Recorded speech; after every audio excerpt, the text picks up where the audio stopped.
अस्सलाम वालेकुम। बोस्निया में कत्ल आम का मुकम्मल वाक़या। बोस्निया के मुसलमानों के कत्ल आम को 27 बरस बीत गए। 2 दिन में 50,000 मुसलमानों का कत्ल। 28 साल कबल अगस्त 1995 का वाक़या। ये हुक्म दिया गया कि तमाम मर्दों को एक जगह इकट्ठा किया जाए। फौजी शहर के कोने कोने में फैल गए। माओं की गोद से दूध पीते बच्चे छीन लिए गए। बसों पर सवार शहर छोड़कर जाने वाले मर्दों और लड़कों को जबरदस्ती नीचे उतार लिया गया। लाठी हाँकते खानिस्ते बुजुर्गों को भी न छोड़ा गया। सब मर्दों को इकट्ठा करके शहर से एक मैदान की जानिब हाँका जाने लगा। बाहर हजारों की तादाद में लोग थे। औरतें चला रही थीं, गड़गड़ा रही थीं, अधर आलानात हो रहे थे। घबराएं नहीं, किसी को कुछ नहीं कहा जाएगा। जो शहर से बाहर जाना चाहेगा इसे बहफाजत जाने दिया जाएगा।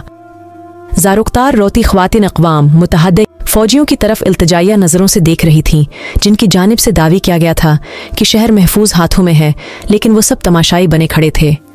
शहर से बाहर एक वसिया व अरीज मैदान में हर तरफ इंसानों के सर नजर आते थे। घुटनों के बल सर झुकाए, जमीन पर हाथ टिकाए इंसान, जो इस वक्त भेड़ों का बहुत बड़ा रिवट मालूम होते थे। 10,000 से जायद इंसानों से मैदान भर चुका था। एक तरफ आवाज आई, फायर, सैकड़ों बंदूकों से आवाजें बह एक वक्त गूंजें, लेकिन इसके मुकाबले में चीखों की आवाज इतनी बुलंद थी कि हजारों की तादाद में बरसने वाली गोलियों की तड़तड़ाहट भी दब कर रह गई। एक क़ियामत थी जो बरपा थी। माओं की गोदें अजड़ रही थीं। बीवियां आंखों के सामने अपने सरों के ताज तड़पते देख रही थीं। बीवा हो रही थीं, धाड़े मार मार कर रो रही थीं। सैकड़ों एकड़ पर मुहीट मैदान में खून, जिस्मों के चीथड़े और नीम मर्दा कराहते इंसानों के सिवा कुछ नजर न आता था। शैतान का खूनी रक़स जारी था और इंसानियत दम तोड़ रही थी। इन ससकते वजूदों का एक ही कसूर था कि ये कलमा गो मुसलमान थे। इस रोज इसी साला बूढ़ों ने अपनी आंखों के सामने अपने बेटों और मासूम पोतों की लाशों को तड़पते देखा। बेशुमार ऐसे थे जिनकी रूह शिद्दती गम से ही परवाज कर गईं। शैतान का ये खूनी रक़्स थमा तो हजारों लाशों को ठिकाने लगाने के लिए मशीनें मंगवाई गईं। बड़े बड़े गड्ढे खोदकर 500-500, हजार लाशों को एक ही गड्ढे में फेंक कर मिट्टी से भर दिया गया। ये भी न देखा गया कि लाशों के इस ढेर में कुछ नीम मर्दा ससकते और कुछ फायरिंग की जद से बच जाने वाले जिंदा इंसान भी थे। लाशें इतनी थीं कि मशीनें कम पड़ गईं। बेशुमार लाशों को यूं ही खुला छोड़ दिया गया और फिर रुख किया गया। गम से ढाल इन मुसलमान औरतों की जानिब, जो मैदान के चार जानिब एक दूसरे के कदमों से लपटी रो रही थी। इंसानियत का वो नंगा रक्स शुरू हुआ कि दरंदे भी देख लेते तो शर्म से पानी पानी हो जाते। शिद्दती गम से बेहोश हो जाने वाली औरतों का भी रेप किया गया। खून और जिन्स की भूख मिटाने के बाद भी चैन न आया। अगले कई हफ्तों तक पूरे शहर पर मौत का पहरा तारी रहा। ढूंढ ढूंढ कर अक़वाम मुत्तहिदा के पनाह गुज़े कीमतों से भी निकाल कर हजारों लोगों को गोलियों से भून दिया गया। महज 2 दिन में 50,000 नहते मुसलमान जिंदा वजूद से मर्दा लाश बना दिए गए। ये तारीख की बदतरीन नस्ल कशी थी। जुल्म व बर्बरीत की ये कहानी सैकड़ों हजारों साल पुरानी नहीं, ना ही उसका ताल्लुक वहशी कबाइल या दौरे जाहिलियत से है। ये 1995 की बात है, जब दुनिया अपने आप को खुद साख्ता महज़ब मकाम पर फाइज किए बैठी थी। ये मकाम कोई पसमानदा अफ्रीकी मुल्क नहीं, बल्कि यूरोप का जदीद कस्बा सरबरीनी का था।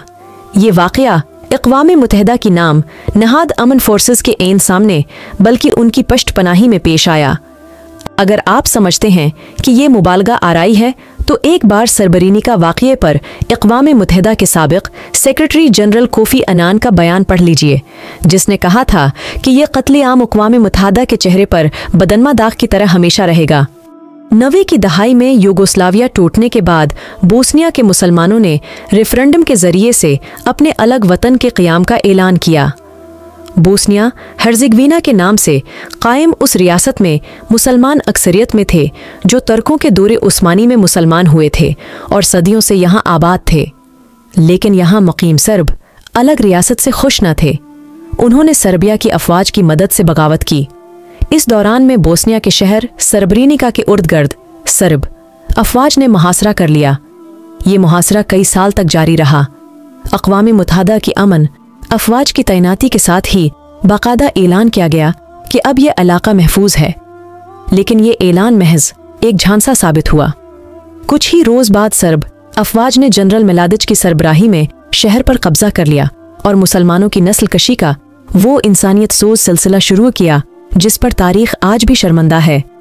इस दौरान नीटो अफवाज ने मुजरमाना खामोशी अख्तियार किए रखी क्योंकि मामला मुसलमानों का था। अगस्त 1985 से अगस्त 2023 तक 28 साल गुजर गए। आज भी मुहज़्ज़ब दुनिया इस दाग को धोने में नाकाम है। ये इंसानी तारीख का वाहिद वाक़या है जिसमें मरने वालों की तदफीन आज तक जारी है। आज भी सरबरीनिका के गर्दनवाह से किसी न किसी इंसान की बोसीदा हड्डियां मिलती हैं तो उन्हें अहले इलाका दफनाते नजर आते हैं। जगह जगह कितार इंदर कितार खड़े पत्थर इस बात की अलामत हैं कि यहाँ वो लोग दफन हैं जिनकी और कोई शनाख्त नहीं मासवाए उसके कि वो मुसलमान थे। गो की बाद में दुनिया ने सर्ब अफवाज की जानिब से बोस्नियाई मुसलमानों की इस नस्ल कशी में अक़वाम मुत्तहिदा की गफलत और नीटो के मुजरमाना किरदार को तस्लीम कर लिया। केस भी चले, माफ़ियाँ भी मांगी गईं, मगर हाय इस ज़ोदे पशीमा का पशीमा होना, अब तो ये वाक़या आहिस्ता आहिस्ता यादों से भी महू होता जा रहा है। दुनिया को जंग अजीम, सर्द जंग और यहूदियों पर हिटलर के जराइम तो याद हैं, लेकिन मुसलमानों का कत्ल आम याद नहीं। गैरों से क्या गला हम में से कितनों को मालूम है कि ऐसा कोई वाक़या हुआ भी था। 50,000 मर्दों और बच्चों का कत्ल इतनी आसानी से भला दिया जाए, ये वो खून आलूद तारीख है जिसे हमें बार बार दुनिया को दिखाना होगा। जिस तरह 9/11 और दीगर वाक़यात को एक गर्दान बनाकर रटाया जाता है, बैना हमें भी याद दिलाते रहना होगा। नाम नहाद मुहज़्ज़ब माशरों को इनका असल चेहरा दिखाते रहना होगा। आखिरी बात, इस वाक़ये में हमारे लिए एक और बहुत बड़ा सबक ये भी है कि कभी अपने तहफ़्फ़ुज़ के लिए अगयार पर भरोसा न करो और अपनी जंगें अपने ही ज़ोरे बाजू से लड़ी जाती हैं। नाज़रीन, इस वीडियो को लाइक कीजिए, कमेंट कीजिए और मेरे चैनल को सब्सक्राइब कीजिए। शुक्रिया। अल्लाह हाफ़िज़।